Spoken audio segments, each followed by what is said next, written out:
Hi friends, இன்னைக்கு Hindu news பேப்பர்ல ஒரு இம்பார்ட்டன்டான நியூஸ் வந்திருக்கு. இங்க பாருங்க, மேற்கு வங்க ஆளுநராக RN ரவி நியமனம்.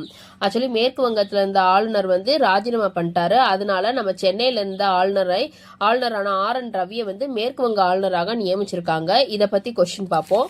இங்க பாருங்க, மேற்கு வங்க ஆளுநர் CV ஆனந்த போஸ், அவர் பேர் என்ன, ஏற்கனவே மேற்கு வங்க ஆளுநர் இருந்தவர் ஆனந்த போஸ், அவர் ராஜினாமா செஞ்சுட்டாரு அவரோட பதவிய.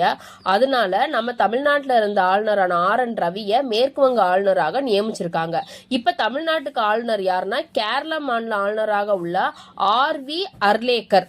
RV அர்லேக்கருக்கு தமிழக மாநிலத்தின் கூடுதல் பொறுப்பு வழங்கியிருக்காங்க. நமக்குன்னு ஸ்பெசிபிக்கா எந்த ஆளுநர் நியமிக்கல, கேரளா மாநிலத்தோட ஆளுநரையே தமிழ்நாட்டையும் சேர்ந்து பார்த்துக்க சொல்லியிருக்காங்க.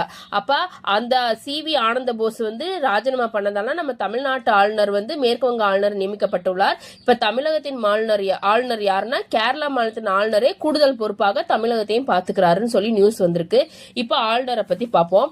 ஆளுநர் பத்தி சொல்ற சரத்து 153ல இருந்து 162 வரையே சொல்லுது. ஒவ்வொரு மாநிலத்துக்கும் ஒரு ஆளுநர் இருக்க வேண்டும் அப்படின்னு சொல்ற சரத்து 153.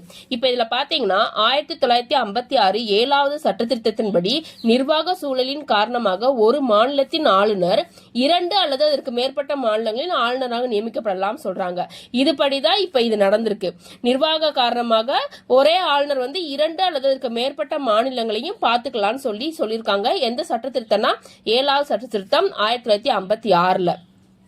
ஆளுநர் தாமாக முன் குடியரசுத் தலைவரிடம் தன் பதவி விலகல் கடிதத்தை அளிப்பது மூலம் பதவி இழக்கலாம். அவரை இப்ப இதுபடிதான் போய் இவருக்கு தன்னுடைய பதவி நீக்க கடிதத்தை குடியரசுத் தலைவர்கிட்ட கொடுத்திருக்காங்க இந்த மேற்கு வங்க ஆளுநர். இது மூலமா இவர் பதவி இழந்திருக்கிறார். ஆளுநரை பதவி நீக்கம் செய்வதில் மாநில சட்டமன்றத்திற்கோ அல்லது உயர் நீதிமன்றத்துக்கோ எந்தவித பங்கும் இல்லை.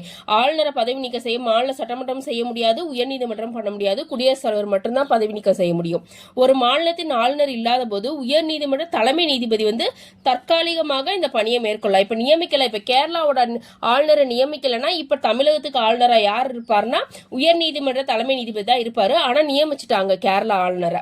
ஆளுநர் மீது குற்றவியல் நடவடிக்கை அவருக்கு எதிராக கொண்டு வர முடியாது. ஆளுநர் மீது நம்ம எந்த ஒரு குற்றவியல் நடவடிக்கையுமே நம்ம கொண்டு வர முடியாதுன்னு சொல்லி ஆளுநர் பத்தி இம்பார்ட்டன்ட் நியூஸ். இப்ப பாத்தீங்கன்னா இவர் இப்ப குடியரசுத் தலைவர்கிட்ட இவரா போய் தான் ராஜினாமா கடிதத்தை கொடுத்திருக்காரு. கொடுத்து பதவி விலகல் செய்யறாரு. ஓகேவா? இப்ப இத 2 அல்லது அதற்கு மேற்பட்ட மாநிலங்களுக்கு ஆளுநராக இருக்க முடியும் சொல்ற சட்ட திருத்தம் 1956 7வது சட்ட திருத்தம். தேங்க்யூ.